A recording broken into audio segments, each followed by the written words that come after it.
Well, I think first and foremost, the experience. He played a long time in the NFL. He's coached the offensive line for years, and so he has a unique perspective, but definitely energy, man. He actually, it's funny, when we moved down here, we were roommates for a little bit. Our families are now down here, but he's always got the energy. He's got a passion for a game, and I think there's no way around it. If you're out on the football field, you're seeing exactly what you're talking about right there. And he brings energy, experience, knowledge, and just a love for the game. Okay, next we'll go to Josh Vitale. Hey Jeff, when we talked to Derek Mason, he said having you and Bert Watson, him in the same room was kind of like a chemistry lab with so many former defensive coordinators in the same room. What's that been like being able to work with those guys this spring? Oh, first of all, it's been awesome, and Coach Mason really is the leader in that room, and he's a guy that early in my career I followed quite a bit. He was at Stanford and Minnesota Vikings before that, and being a West Coast guy, I knew of him. It was really really exciting for me to have him here, and we collaborate. That's the first and foremost. Coach Mason's done a great job over his career with defense, but we're always looking for better ways to do things, and I think that's been the most unique part of it is we gelled very very fast. We shoot ideas off each other and better ways to do things, and like I said, Coach Mason definitely sets the table with that, and we're learning a ton from his leadership, and excited that we have that continuity. Because it's in this league and any league, you can get egos involved, but we check our egos at the door, and ultimately we want the best way for Auburn. Okay, next Mark Murphy. Mark Murphy from Inside the Auburn Tigers at 24/7. I wanted to ask you about Poe, what you've seen of him so far this spring. Well, Your for impression. yeah, I love to talk about Owen. I'm blessed to be able to coach a guy like Owen. One of the first times I talked to him was on the phone. Then when he came up, you sit with him, and he is as impressive off the field as he is on the field. Obviously, everybody can see the guy. Excuse me, my voice is gone a little bit. We started that second half of spring, so but off the field, he's as impressive as on the field. Okay, and he is very gifted. Obviously a kid that can run. He's very strong. All those things. But really the work he puts into it. He's always the guy trying to get extra film. He's always the guy asking the right questions and trying to help the younger guys. And that's really when you start to build that team, when guys can start passing it down. But with a new staff, everything is new for everybody. You can't go back and say, hey, remember when we did this, because everything's new. But he has bought into it 100%. And, one thing with him, he really wanted to be challenged with his fundamentals and techniques, and that's what we're doing. You're seeing a lot of those things improve because, like I said, he's got the God-given talent and the love for the game, but he is an absolute joy to coach in the fact that he truly loves football and he takes care of business off the field as well.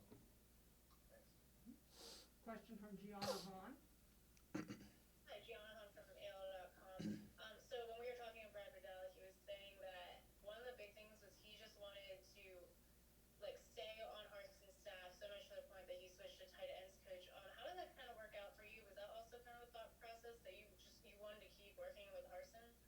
Yeah, when this all happened, it happens very fast, like it always does in this business. And I've been at a couple places, and ultimately, the ability to compete in the SEC at the highest level surely plays into it. But to do this job where you're 90 hours a week, a lot of times you're away from your family, which family is really important to me. You got to go, in my opinion, and work for somebody you believe what their vision is, and being able to be the defense coordinator at Boise State and seeing the vision, how he carries himself, what he wants in his program, how that gets implemented, and then the family atmosphere he brings. For me, it was a no-brainer in that sense. Is you're going to the most competitive league in college football, and you're working for somebody you believe in. Has a slam dunk. Next is Nathan King. Hey Jeff, wanted to ask about Cam Riley. How much has he been working in your room versus a little bit? He did a little bit of outside linebacker last season. I guess what have you kind of seen out of his growth and development? Yeah, no, he's coming along, and really excited about Cam. You know, the big thing when I first got here was the weight. You know, he's a long kid, rangy kid, wanted to put on some size, and really, you know, he was kind of stalling out with that, and then took off. I mean, he bought into the weight room. He's taking care of himself nutritionally. You know, those are the type of things that that he needed first and foremost, foundationally. But he's been in my room the whole time. Up until this point. Now, you know, as we get through spring and we get towards the end of it, you know, certainly we want to put guys in position to be successful, and we are moving some things around just in package. You know, everything's packaged in football, right? And so for us, we're trying to figure out who are our best 11 in situational football. You know, is it versus heavier personnel, who are our edge guys, versus lighter personnel, who are our edge guys, and then on the third downs and the pressure packages, where can we put different players? But you know, Cam's doing a good job. You know, he's a little bit raw right now. You know, which obviously that comes with time, reps, and all those things. But yeah, he's got a bright future, and I foresee him being a guy that can be in those versatility. Or has position versatility where we can move him around and maximize his talents. Follow up from Jason Caldwell. Jeff, you talked about Owen, but having Owen and Jacoby, two guys like that, played so much football. As a coach coming in, trying to kind of build a group, how nice is it to have two guys like that to build around in a linebacker group? Well, I mean, yeah, it's a great opportunity. Obviously, it's a great way to come in with guys that have played ball, and you know, but that can go two ways a lot of times. You know, with the new staff and things like that. You know, I told them first and foremost, I'm not just gonna ask you to trust me. It's gonna be built over time. You know, I'm gonna give them my trust. You know, from the jump, but I know I have to earn theirs, and I think. You know, from the start, there has been a buy-in, and you see it even more and more every single day. And you know, a kid like Jacoby, I mean, that guy loves playing football. There is no doubt about it. He loves football. Now, you know, again, there was some things from his body that needed to improve, and then also just some fundamental things that we discussed on our very first conversation. And then it was my job to prove that we're going to improve those things. And I think it's coming along. And the one thing that you have, though, is experience. I mean, when that ball breaks, that kid goes to the ball. When that ball breaks, Owen goes to the ball. And they understand, you know, they've been in those battles, those wars. So, yeah, you can't put a price on having those type of guys. And especially because you want competition within the group. You know, everybody else has to lift up their game. We always talk about in that linebacker room, we got to set the standard. Well, if the standard's high, you know, that's going to pull everybody up. If it slips, then everybody moves down, and we can't have that happen. So having those two guys has been a great thing. And I will say, too, like a kid like Chandler Wooten is having a heck of a spring ball, really good spring ball. And I've been extremely impressed with his professional manner. And what I'd say is, like, he goes about his business, and I heard Coach Easton talking about down the hall like a pro. Like, he has been handling his business. Whatever drill, it doesn't matter if it's defensive drill or a special teams drill, like, he stands out because it's important to him. So we have some guys that can demonstrate that leadership. And when you have great teams, you have great leadership. And we're a little ways from that right now, but we're on the right track, right trend. We've got three more in the chat to finish out. So next is Brian Matthews. Okay. Hi, Jeff. Brian Matthews, AuburnSports.com Rivals. I want to ask you about Wooten, and did he have to shake off any rust, you know, after he sat out a year? And you talked a little bit about his play on the field. How's his leadership off the field working for you? Well, I'll tell you, to answer the first part of your question, there was a little rust on the first part of the workouts. You know, he was joking around. He felt a little bit old at that point, but the rust is off. I can tell you that. From a leadership standpoint, you know, the one thing is he, you know, guys listen when he talks. That's number one, right? And so a guy that has that ability, you're not just hoping, you're trying to make sure that it's the right message, and it has been the right message. He reiterates what we're saying.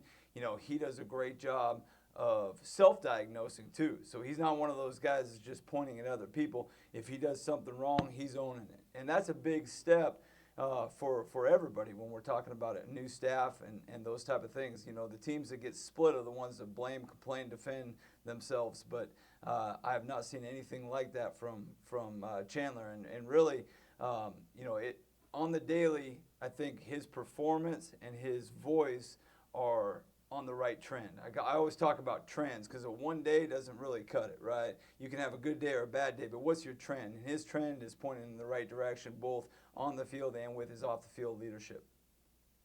Appreciate it. Yeah, appreciate you. Question from Jordan Hill.